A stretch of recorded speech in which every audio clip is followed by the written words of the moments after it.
এতটুকু একটা মুক্তি পাথর, ওই পাথরটা লোক আসে নিয়ে যায় ওই ব্যাট নিয়ে যায় থোয়ার পর ওই পাথর যা দেখে সকালবেলা ওই পাথর পায় না, ওই পাথর আবার চলে আসে। এটি মুখশ্রীপাঠের মূর্তি, এটি একটা খোঁজ করে দেখাতে যে জায়গাতে নিয়ে গেছে ওই জায়গাতেই আছে। তো ওইভাবে বহুত দিন মানুষ বহু নিয়ে যায়। একদিন ওই 28 মাস হতে একদিন নিয়ে ওই যে ওমরা একটা লল ঘরে পাথর আছে, ওই পাথরত নিয়ে যায় থুয়ে আসে দেখে পরের দিন আবার যা দেখে ওই পাথরটি নাই। আবার এটি আসে, এটি একটা খোঁজ করে দেখে যে জায়গাতে নিয়ে গেছে ওই জায়গাতে আবার ওই পাথরটি আসে। এই গাছের ভিতরে নাকি কিছু বিষধর সাপ থাকে, যেটা বিশাল বড় বড় সাপ এই গাছের ভিতরে থাকে। তো আসলে আপনারা তাহলে বলুন যে এটা আসলে কত বড় একটা ভয়ঙ্কর জায়গা। ওখানে একটা ঢিবি আসলো, পাহাড় আসলো, ওই পাহাড়টা ছোট ছোট ঢিবি আসলো, সেই ঢিবি কেউ গণতে পারেনি। বহুদিনকে রাখদার আমাকে বুদ্ধি হওয়া অবস্থা সেই আছে। আর ওই জায়গার একটা ডাল নিয়ে যায় আমাদের ওই কল্যাণপুরের একটা মানুষ পুড়িয়েছিল, ওটা শুকে শুকে পড়ে থাকতেছিল, সে পুড়িয়েছিল, পুড়ে পারেনি, নিয়ে যায় তার পরের দিনে ফেরত দেওয়া হয়েছে। এই দৃশ্যটা আমাকে জানা আছে, বহু জায়গার লোক আছে কিন্তু গুনে পান। মানে ওখানে ঢিবি কয়টা ছিল মোট? এটা কেউ পাবেন না, একদম পারেনি, কেউ পারেনি। হয় 13টা হবে, ভুলাই যায় না, হয় 13টা হবে আগে, তারপরে ওইখানে 12টা। দেখতে পাচ্ছেন আমার সামনে যে একটা স্থাপনা, এটা হচ্ছে মাদারতলা বলে এই স্থাপনার নামটি। তো এখানে কিন্তু একটি বিশাল বড় কিন্তু রয়েছে বট গাছ, যেখানেই ঘটে প্রতিনিয়ত কিন্তু অলৌকিক ঘটনা। এই স্থানের নাম হচ্ছে মাদারতলা বলে। তো এই স্থানের চারপাশে কিন্তু বেশ কয়েকটি বড় বড় উঁচা ঢিবি ছিল, যেগুলো কিছু লোক রাতে অন্ধকারে গুপ্তধন নেওয়ার জন্য করেছিল এবং খনন করে সেই ঢিবিগুলো কিন্তু একদম উচ্ছেদ করে দিয়েছে। এখন কিন্তু এখানে মানে কিচ্ছু বোঝা যাচ্ছে না, মানে একেবারে কিন্তু সমান হয়ে রয়েছে।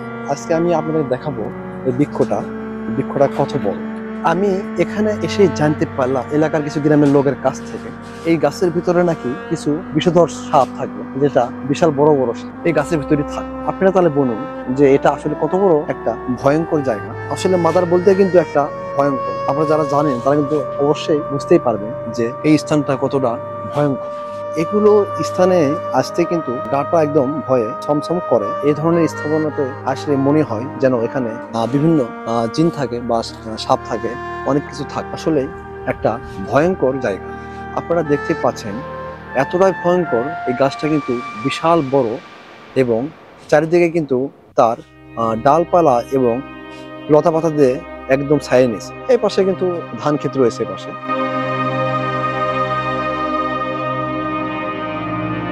আমার চতুর্পাশে কিন্তু ধান ক্ষেত, আর তার ঠিক মাঝখানতে কিন্তু এই বৃক্ষটি, যে বৃক্ষটি কিন্তু বিশাল বড় এবং অনেক প্রাচীন যুগের একটি বৃক্ষ, যার বয়স ধারণা করা হয় এই গাছটির বয়স 100-এরও বেশি হবে।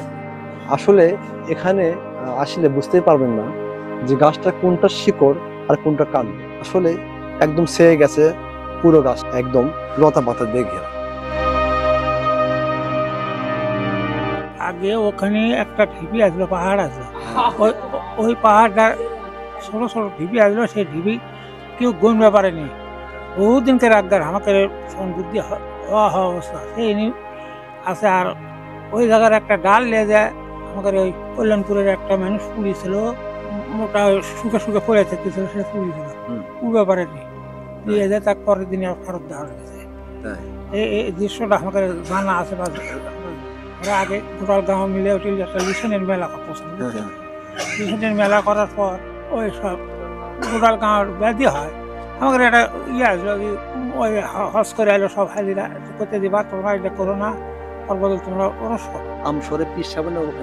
আসছিল, অবশ্যই আসছিল। আসার পর ওই ইয়ে কাটেনি, গাছটা কাটতে পারেনি কেউ। ওই গাছটা কতদিন ধরে ওখানে আছে? আমাদের বুদ্ধির আগে থেকেও আছে, 80 বছর বয়স হচ্ছে, আমাদের বুদ্ধির আগে থেকে ওই গাছটা ওইখানে আছে। সাপ তো জিন জাতীয় জিনিস, ওরা নানান মুক্তি হবার পারে, সকলে তো দেখা পারলা আর দেখতেও পারবি না। ওরা যার সময় মতো যখন বাড়ে তার সাপোর্ট করে তাই দেখতে পারবি। ওই বিপদ আমরা হয়নি অবশ্যই, আমাকে ওর দ্বারা ক্ষতি হয়নি, ওর দ্বারা আমাকে লাভই আছে, বুঝতে ওর দ্বারা আমাকে খুব ওই গ্রামে কলেরা বসন্ত আলেবেলা খবর বাড়বে।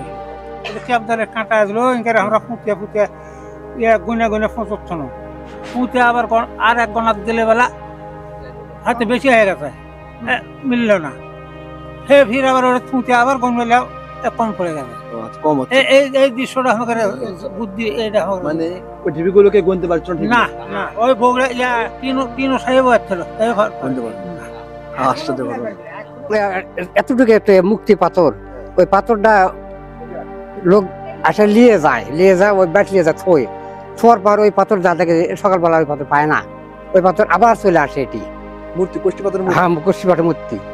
এটি একটা খোঁজ করে দেখা যায় যে জায়গাতে নিয়ে গেছে ওই জায়গাতেই আছে। তো ওইভাবে বহুত দিন মানুষ বহু নিয়ে যায়। একদিন ওই 28 মাসত একদিন নিয়ে গেছে ওই যে ওমরা একটা লল ঘরে পাথর আছে, ওই পাথরত নিয়ে যায় থুয়ে ছিল। থুয়ে আসে দেখে পরের দিন আবার যা দেখে ওই পাথরটি নাই।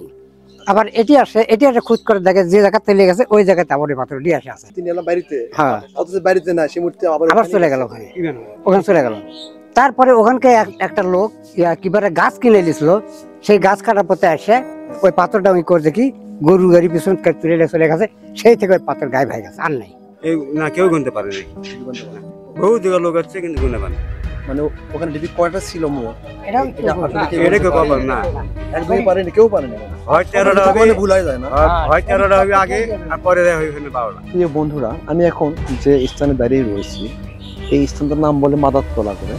তো এখানে কিন্তু দেখতে পাচ্ছেন বিশাল বড় একটা বট গাছ, যে বট গাছটা কিন্তু একেবারে পুরো এরিয়াকে একদম তার লতা দিয়ে একেবারে ঢেকে নিয়েছে। দেখতে পাচ্ছেন এই যে লতা, এই শিকড় বাকড় দিয়ে কিন্তু এই পুরো এরিয়াটা কিন্তু একদম ভরিয়ে গেছে। এই স্থানে নাকি অনেক ভয়ঙ্কর ঘটনা ঘটেছে এর আগে। এখানে নাকি অনেক লোক আসতেও ভয় পায়।